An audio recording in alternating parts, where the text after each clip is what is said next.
دانش آموز عزیزم وقت بخیر باشه. امروز اومدیم یک عادتی بسیار خوشگل رو با هم دیگه داشته باشیم. در ابتدا وسایلی که تو خونه داریم میتونیم از مقوا، چسب، قیچی، چوب، پوست گردو و برگ درخت میتونیم استفاده کنیم.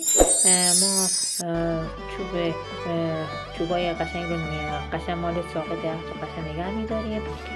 پوست گردو رو قشنگ رنگ میکنیم. بعد اینکه رنگ کردیم حروفا و نشانهایی که یاد گرفتیم رو روی اون پوست گردو میچسبونیم.